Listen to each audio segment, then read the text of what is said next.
Welcome to The Lock Shop with Nielson and Hustler.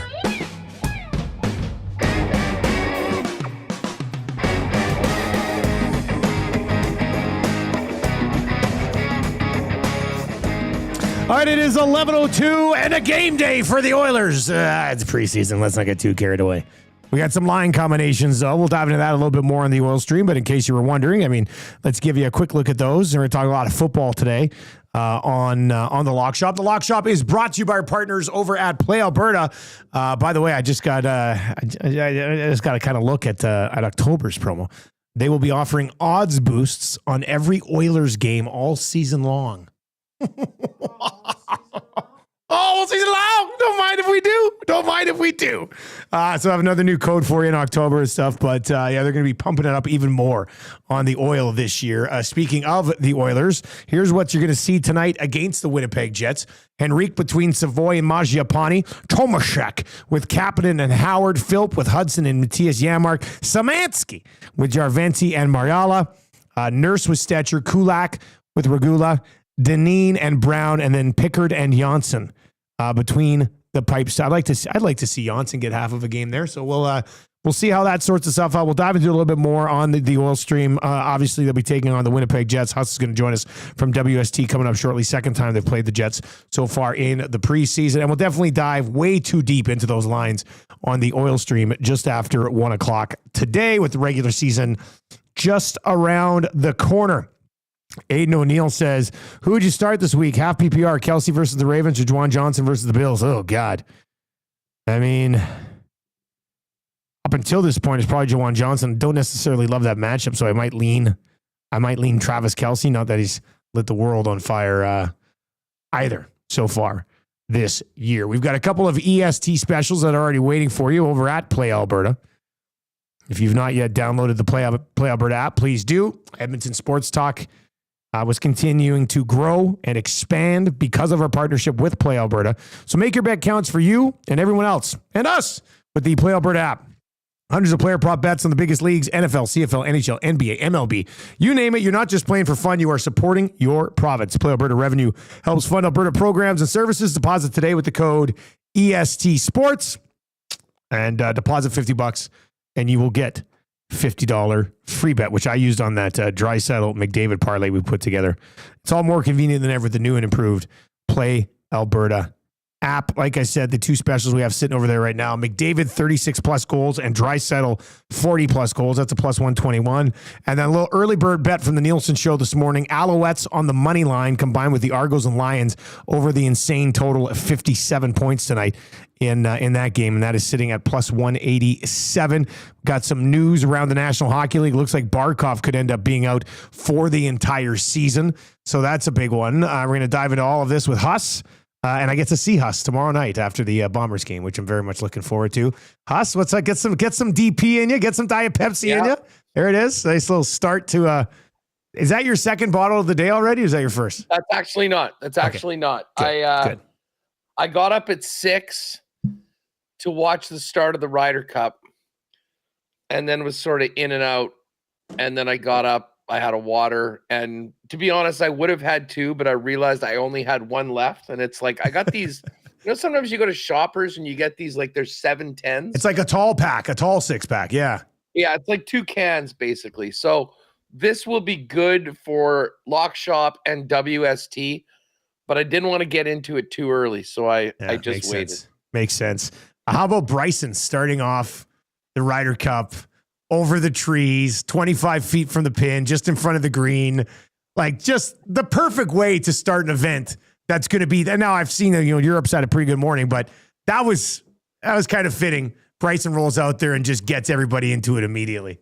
Yeah, well, the U.S. can raise the banner for winning hole 1 and firing it up, and then Europe went out and kicked their ass for the rest of the way. Listen, Cantlay and Shoffley were very fortunate to get that final point in the anchor match because they were 3 up after 11, and were it not for a putt that Bobby Mack just missed on 17, that would have been tied going to 18.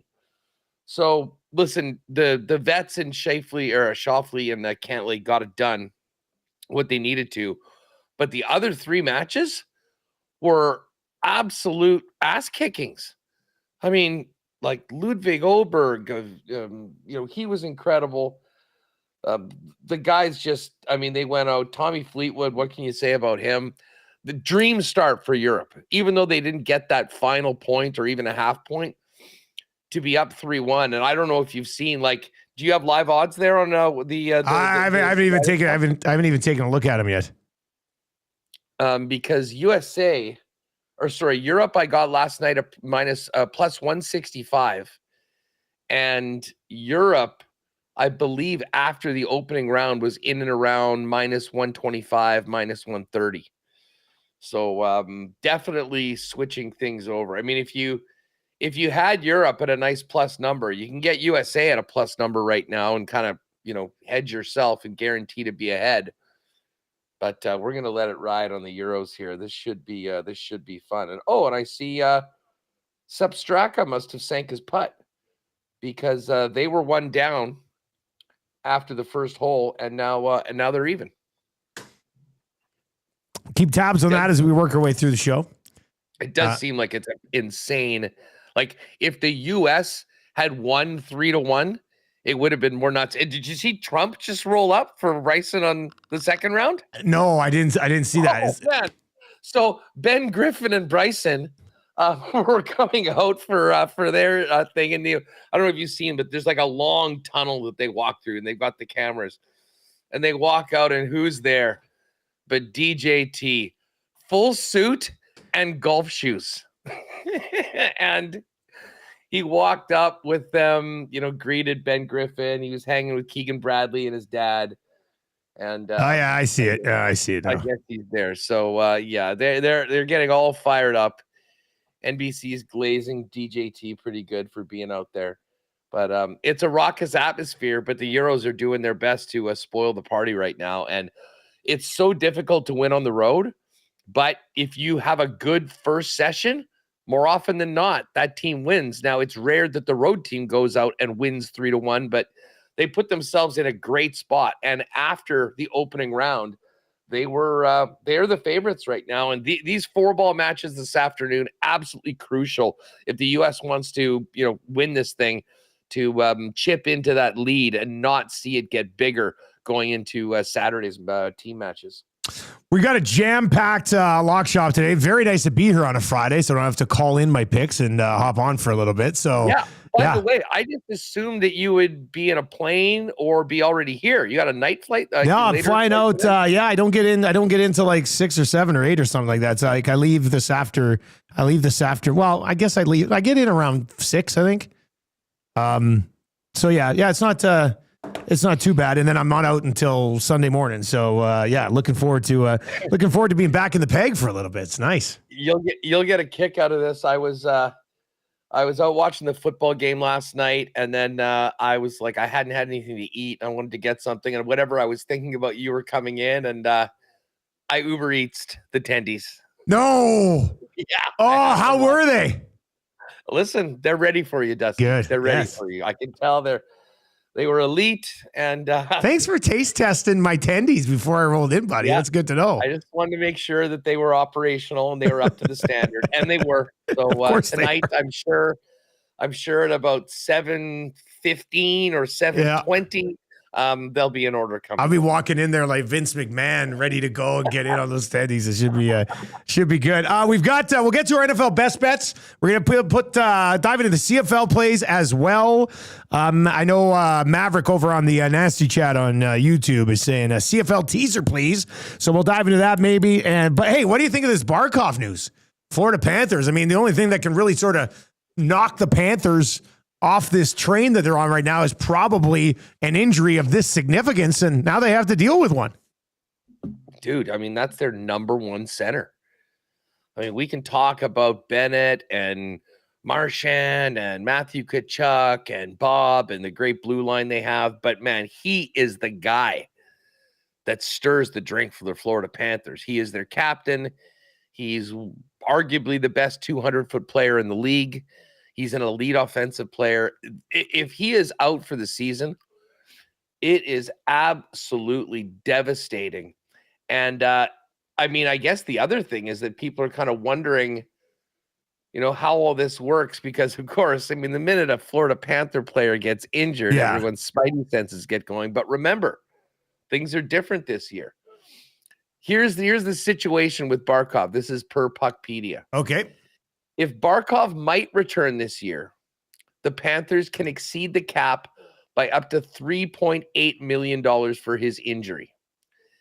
If he's medically declared out for the full regular season and playoffs, they can exceed the cap by his full $10 million. And then he's ineligible to play this season or the playoffs.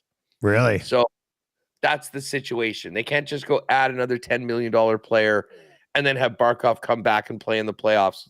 So that at least is nice for the competitive balance of the National Hockey League. But yeah, listen, I mean, I think you have to assume that the Florida Panthers are the favorites coming into this season. But I'd have to say, I think that changes if Sasha Barkov's out for the year. Yeah, like you said, man, nothing against any of those other guys, but they should not be the favorite if Barkov's going to be gone for the year. I mean, it's not like, I know he probably hasn't made many friends in Edmonton over the last couple of years, but Barkov's one of my favorite players in the league. Like, I absolutely love watching him play. This sucks.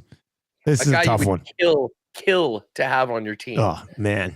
Yeah. I mean, honestly, outside of McDavid, I think if you polled NHL general managers and said, okay, you can pick a guy to start, like, this is your number one center for your team and you're building around. I mean, you'd have some votes for, McDavid would be the guy after him. There'd be, I'm sure, some Matthews people. I mean, there's some other guy. There'd be McKinnon.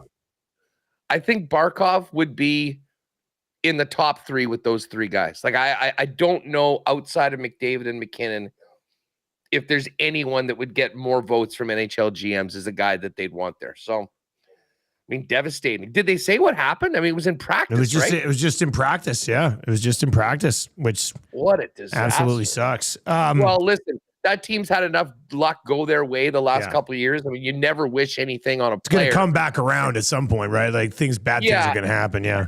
And I mean, it really does suck for hockey fans, because I mean, that's a great team looking to do something historic with 3 straight championships.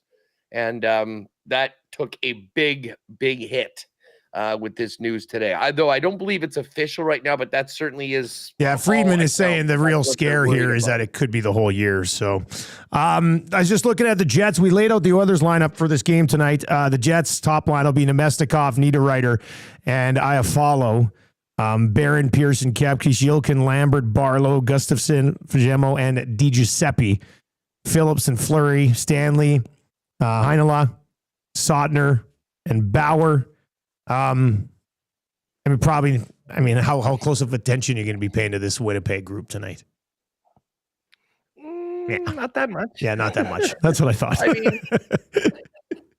Listen, you're basically getting the Jets' third and fourth lines in this game tonight. So, it's always neat to see how they do. Morgan Barron's a really interesting guy. He, of course, was basically playing fourth line wing. And then after the trade deadline, when I can't remember who it was went down, he ended up getting moved over to center. And it was sort of a revelation. He's a very, very fast player and has some size and used it. A couple of great net drives that ended up in goals.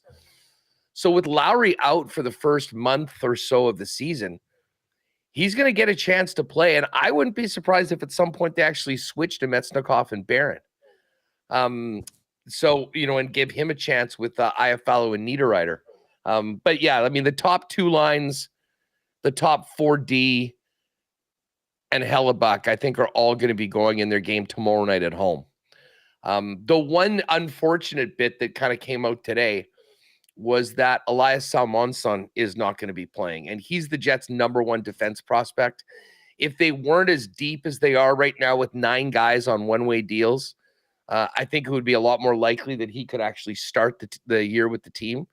He will likely be a call-up at some point later on. Like, he'll play games this year, but it's probably going to, get another year to kind of over-ripen, as they say in the American Hockey League. But he apparently is ill. So he wasn't at the morning skate today, and he's not going to be taking the trip. So that'll be a little bit more ice time for a few of the other guys that are trying to show themselves something. But I imagine on your end of things, there's going to be, usually some of the top guns playing in the home games. Yeah, no McDavid, no Draisaitl tonight, and no Nugent Hopkins. But pretty much the rest of the lineup will have a chance to play tonight. So big boys won't play, but that's all right. McDavid and Draisaitl were combined -6 against Seattle, and everybody's already freaking out why they're playing together to start the season this year. So, yeah, we're on par here. This is a football show today, though. The Lock Shop today, brought to you by Play Alberta, is a football show. And let's go to the Canadian Football League. Maybe we give Maverick his wish and we put together a teaser of all 4 games in the CFL this weekend. I do see over in the chat, and you can text us, of course, as well, 780-218-9999, 780-218-9999. Sobkirk has said he's reading some Google reviews on these tendies at the ENC. Says, I'm not joking. This one comes from Charlotte D. These chicken tenders are what dreams are made of. And with that dill dip, oh my God, heaven. I've tried every viral chicken tendy spot across Canada and the States thanks to my job. And these ones right here in little old Winnipeg are the best I've ever had.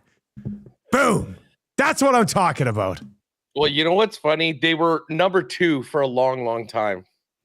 Because from very down the street there, right? Mitzi's Chicken Fingers, R.I.P.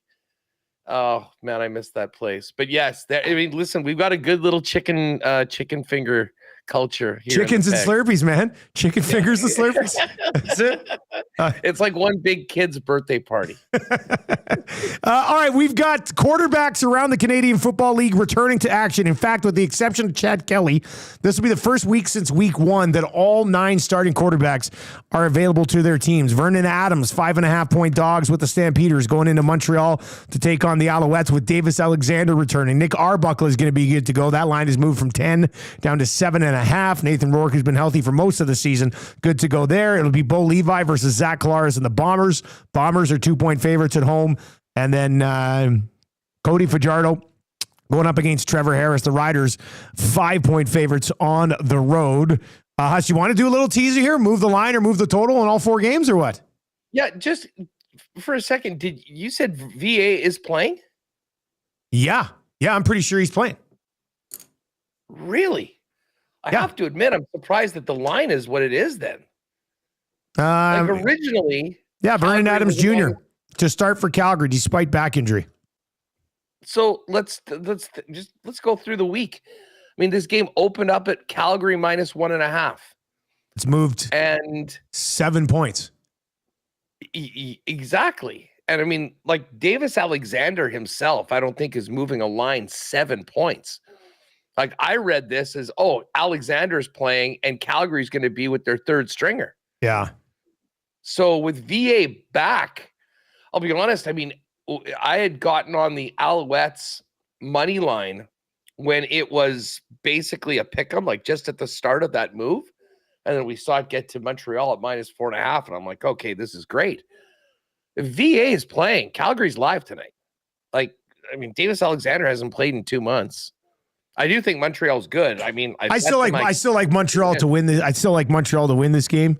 Calgary VA, look, he's playing despite a back injury. They said so. He's not going to be 100%.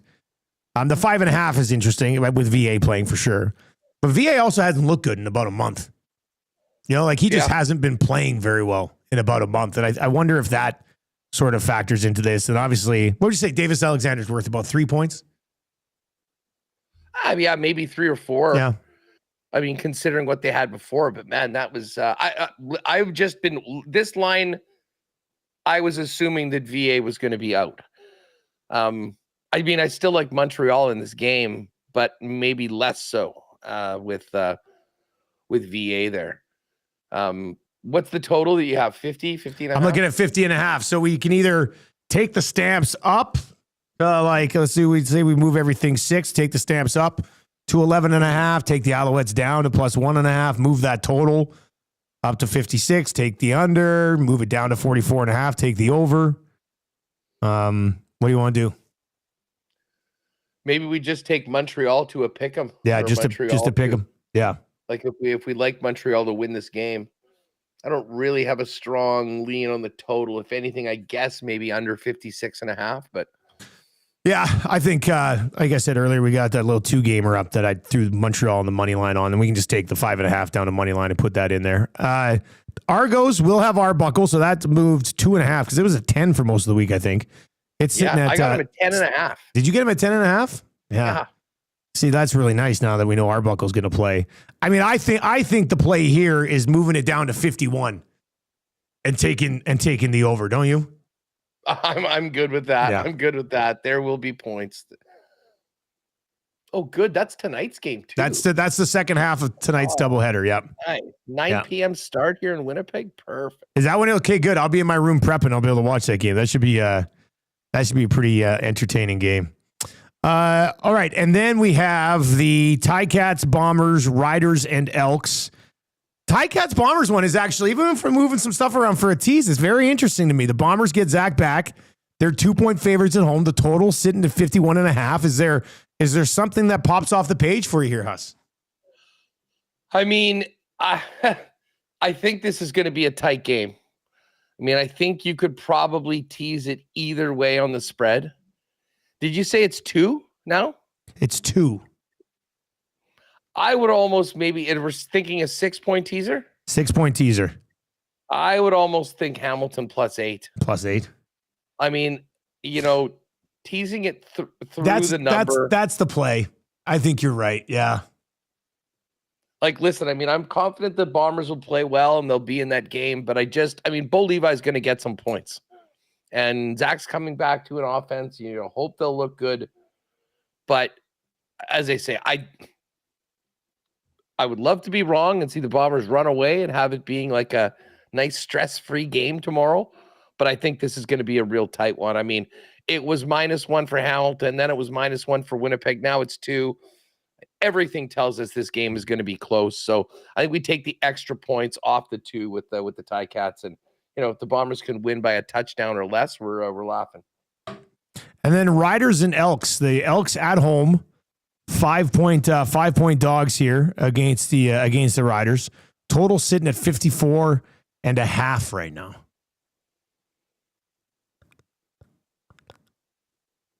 Okay.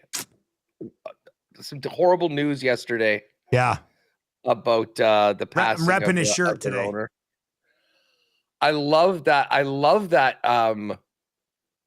I was listening to you, I guess, jump on with Reed yesterday when it happened. And I absolutely love that story you said about Larry Thompson saying, right there, that's my seat. Like that got me. That got me right there. I mean, this is a guy that loved that team and was doing it for the love of the team in the CFL. I remember standing at that press conference, and it just kind of gave me chills. You see a guy being like, "Yeah, I have enough money now to buy this team.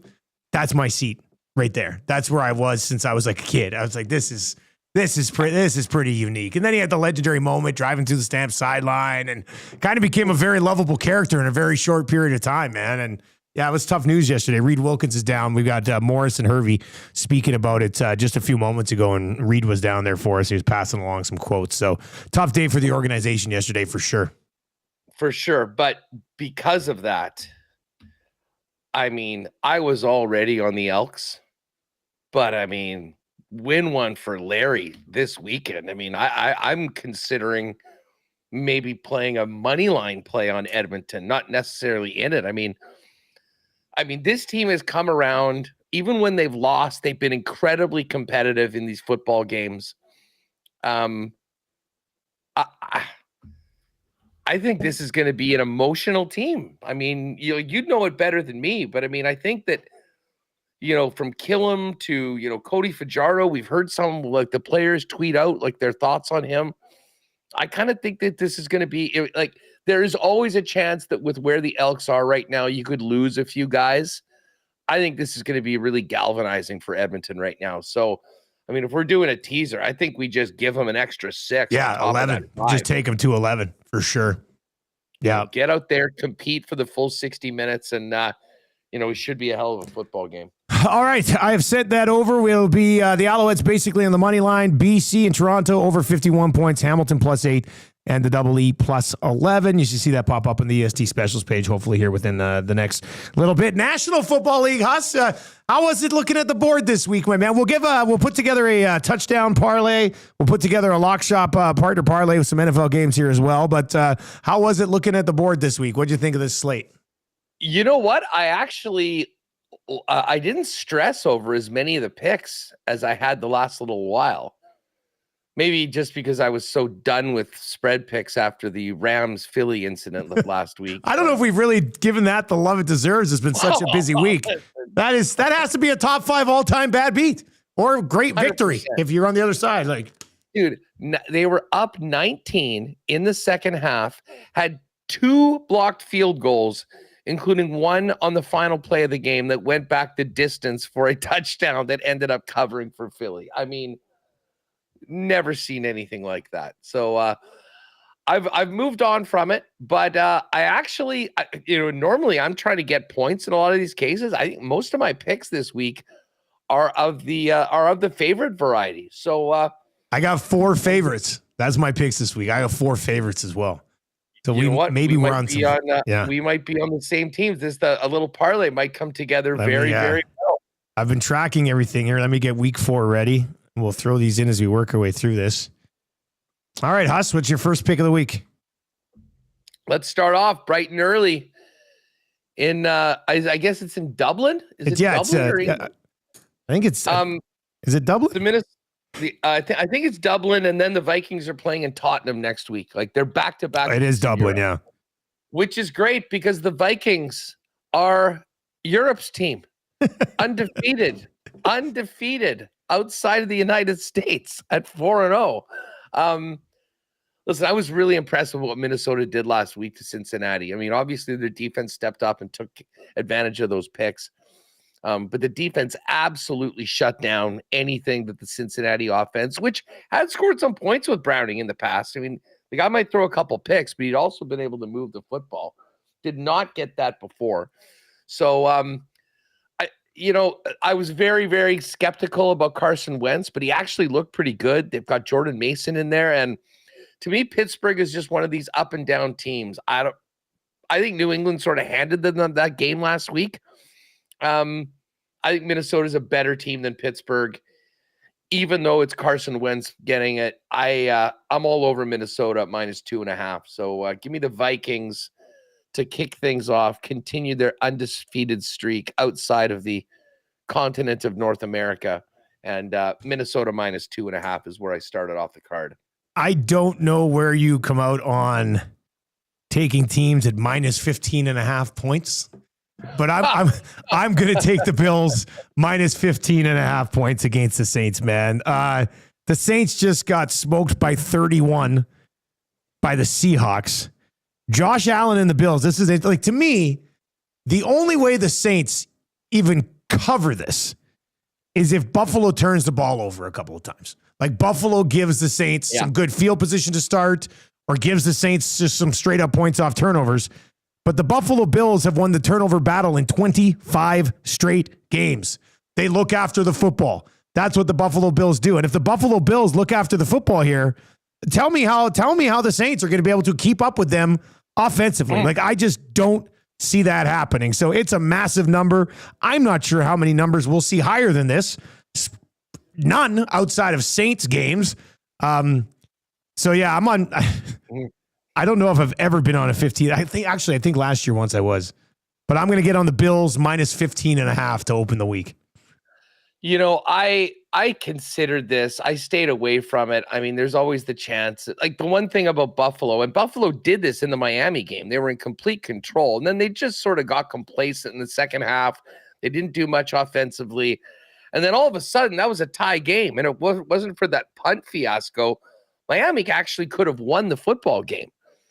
Which is true, but I think the Saints are so much worse than even the Dolphins. Listen, they absolutely are. I just wonder if Buffalo, the reason why I didn't put it on, it's not like I think Saints have a chance in hell of winning this football game or anything like that. Is just, does Buffalo play, rest some of the guys in the second half and just sort of let the Saints do whatever they want in the fourth quarter and potentially some sort of cheesy backdoor cover. That being said, it's not like you've been seeing a lot of people running to the window to bet the Saints right now. So Buffalo's in a complete other galaxy than New Orleans is right now. I mean, hell, that game against Seattle, like they were down 35 20 minutes into the game. Like 5 minutes into the second quarter, it was 38-3. Yeah. And then they just sort of, called the dogs off. And that's why Chris Olave, by the way, if you're looking for, trying to fill a spot in a DFS lineup, you're like, God, you want a receiver like that's, has to handle Spencer Rattler. Here's the thing. They've got nobody else. He gets targeted a ton. Most of the game, the defense is just like, yeah, whatever. Yeah, okay, go ahead. Hit Olave for 6. Hit Olave for 7. We're good. There's no big plays.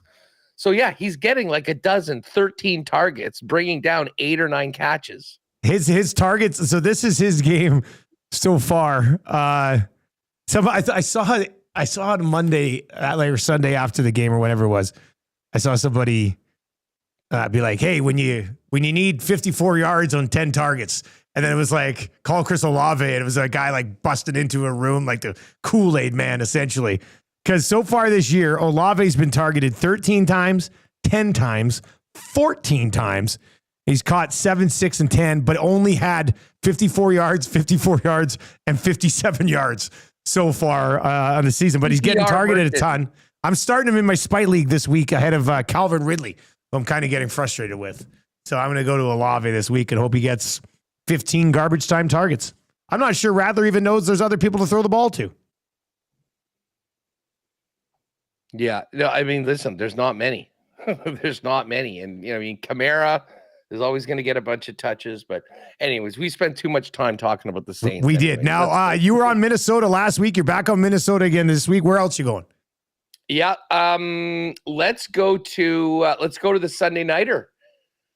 Green Bay -6.5. I see this number. I'm seeing 7 now. I've seen 7 this morning as well. Yeah. I'm in on, you can get it. I'm seeing like -118 on 6.5, which is still sort of underneath that threshold. I think I got it at -112 when I bet it yesterday evening or the day before. Listen, if it's 7, I don't think it's going to be a big deal. I guess there's a greater chance of a push on that one. But anyways, put in 6.5 for the Packers. Like, listen, the Cowboys, no CeeDee Lamb.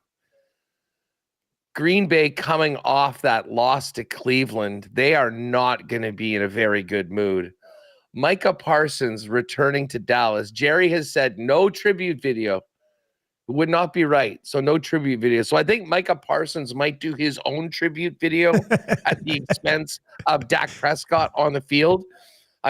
This Dallas team, especially without CeeDee Lamb, is up against it. They just got lit up for 300 yards and 4 touchdowns by Caleb Williams last week. What's Jordan Love and the Packers offense going to do to them? I love Green Bay in this game. I'll lay the 6.5 and take the Packers on the Sunday nighter. We had Mike Garafolo. He joins us Fridays on the Nielsen Show. We had him on today, and we were talking about Micah Parsons knowing that he has to sack Dak, but he kind of doesn't want to sack Dak. And we said it was like when Shawn Michaels looks at Ric Flair and is like, sorry, and then steps up and just sweet chins him. So I could see something along those lines. I looked at, I don't hate that. I don't hate the Packers. When I saw it at 7 this morning, I kind of stayed away from it. But I'm not reading too much into what happened against the Browns last week. And I guess that brings me to my second pick, because I've tried to stay away from my team when they're a huge favorite. But I am going to get on Detroit here -10 at home against Cleveland. I know what Cleveland did last week against the Green Bay Packers. And I know that the Packers did what they did to the Detroit Lions. But I also know what the Ravens did to the Browns 2 weeks ago when they were 13.5-point favorites and they beat them by 24 and hung 41 on them. And I see the Lions, who also just hung a bunch of points on the Ravens, probably being a better comparison here than how we saw the Packers play. Like, the Lions play a different way. Cleveland's defense, one area that would concern me is that Cleveland's defense against the run has been pretty good so far this year. Now, the Lions can get creative. They can throw 2 different guys at you. But even if that gets shut down, this could be a 6 or 7 target game for Gibbs. And then they can just get some of those other receivers going as well. So the offense for the Detroit Lions has been absolutely outstanding for the last 2 games. I think they're going to find a way to score points against Cleveland. And I'm not sure Cleveland's offense, they didn't have much of it, even though they managed to upset the Packers last week. I'm not sure Cleveland has enough juice offensively to stick around against Detroit. So I don't know if I took my Lions in double-digit territory at all last year. So maybe I'm going against the grain here a bit, but I'm going to get on Detroit -10. Yeah, listen, just a word of caution about this. That Baltimore-Cleveland game, which again was in Baltimore.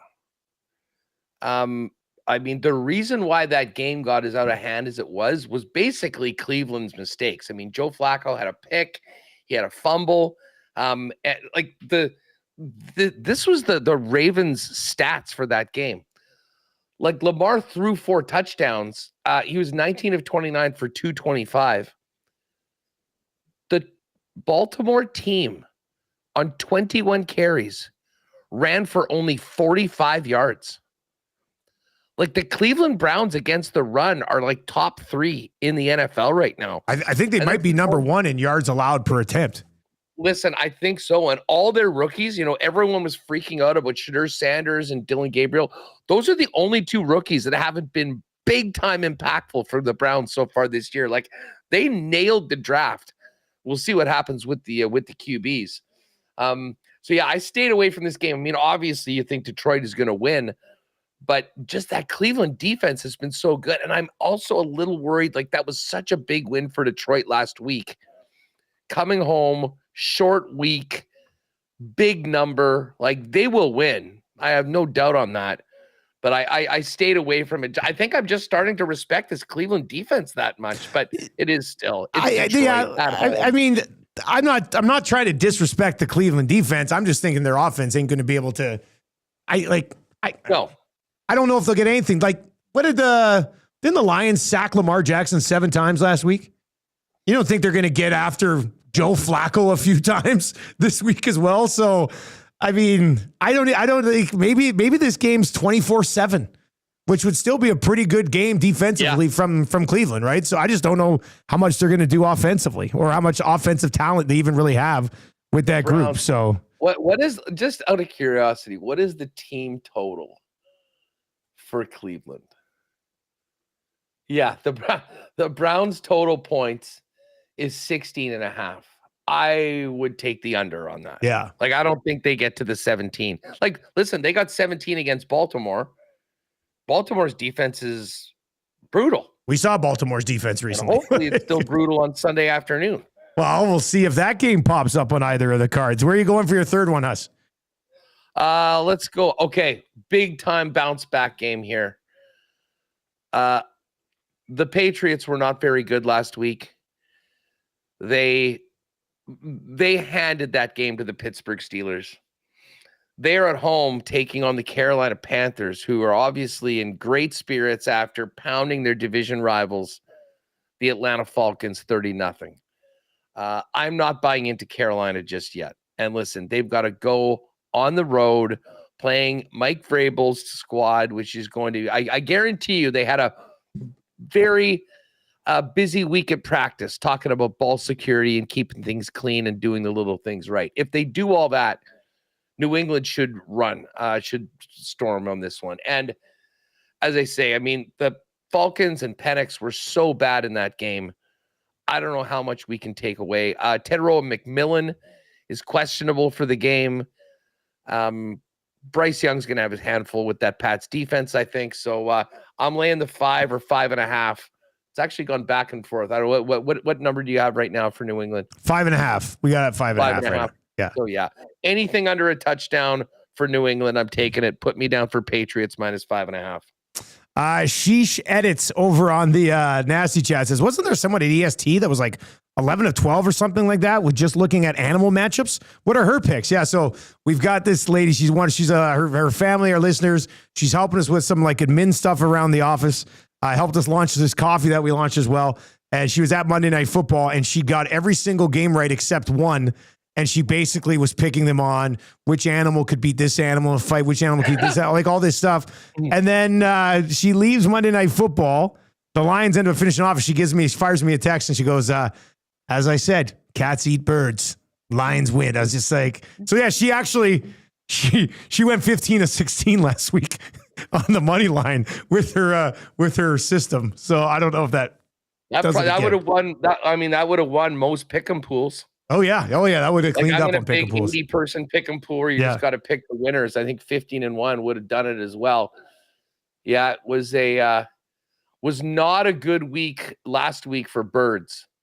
The Cardinals lost by 1 to the Niners. The Falcons got crushed 30-0 by the Panthers. So yeah, if she was looking at big cats versus birds, I guess the one bird that did win were the Eagles. They had no business doing so, but they did. I'm always into people that don't know football, that aren't really into and it. Just crush it. Okay, here we go. We're sitting here for hours looking over games, being like, what's going to happen? They're missing 5 guys on the offensive side of the ball. Like, it's just... Well, that's the same reason why Jeannie from accounting wins the NCAA March Madness pool every year. I mean, if you just put in no science to it, whatever, and sometimes throw darts, it can be big. All right, here's my third team, Huss, and I'm going on a bit of a bounce back game myself. This might be if they screw me again, I'll probably start staying away from them. But I'm going to get on Atlanta at home. -2 in a bounce back spot against an injury-riddled Commanders team. No Terry McLaurin, no Jaden Daniels.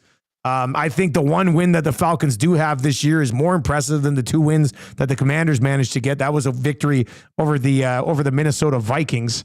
And I think in addition to McLaurin and Jaden Daniels, I think the Commanders are missing like 3 other starters on offense as well. The Falcons have to have something to prove to themselves after going out and getting shut out and spanked as a favorite against the Carolina Panthers. So I like this one. They're back at home. There's no Jaden Daniels. I will take Atlanta.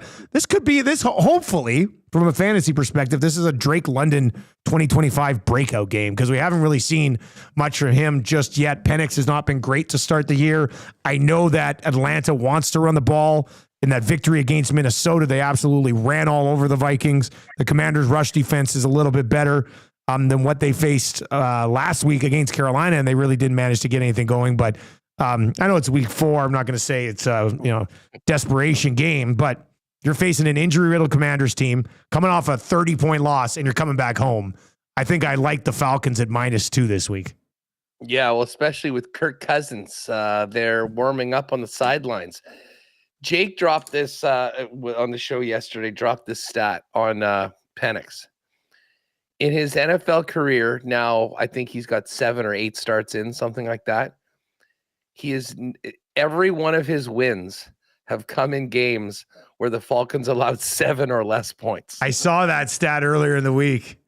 Crazy. Yeah, he doesn't put up a ton of points. I think big Jaden Daniels guy. You know this. I've got Marcus Mariota starting in a couple leagues for me this week. Not necessarily loving that, but Mariota gets things done with. Like, he's a good backup for Jaden Daniels. The offense doesn't have to change a ton. You're not expecting a lot of special things from Marcus Mariota, but he can move the ball with his feet and stuff. So I do respect him, but I just think Atlanta has to show up for this football game after the way things went down last week. So we are 6 picks in, and we have 6 favorites so far. Not a dog to be seen on the board just yet. Where are you going for pick number 4, Us? I'm going to Chargers, Giants, Jackson Dart's debut as a starter in the National Football League. I'm excited to see this guy. He can run. We'll see how well he throws. If he's smart, he'll just throw every ball to Malik Neighbors, keep him happy. I really do think that the plan for Dart was to wait a week and start next week with a much more favorable against opponent. the Saints.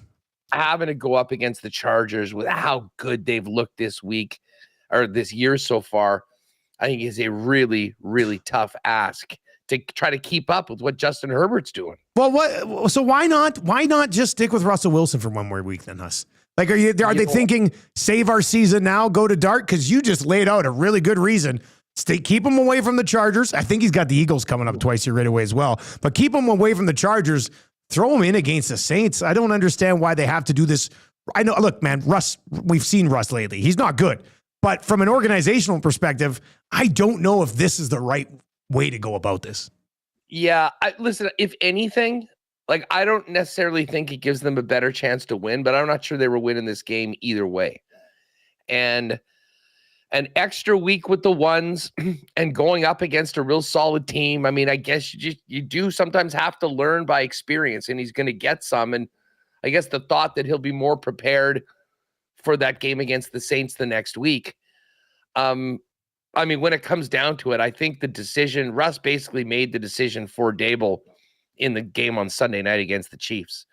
I mean, that the last 4 plays, I mean, the intentional grounding into the tunnel, 3-yard quarterback draw, and then hitting the crossbar on the 4th down. I mean, I've never seen a worse series by a quarterback that has the accolades in history of Russell Wilson. And I mean, the guy was getting booed mercilessly. He just got to New York.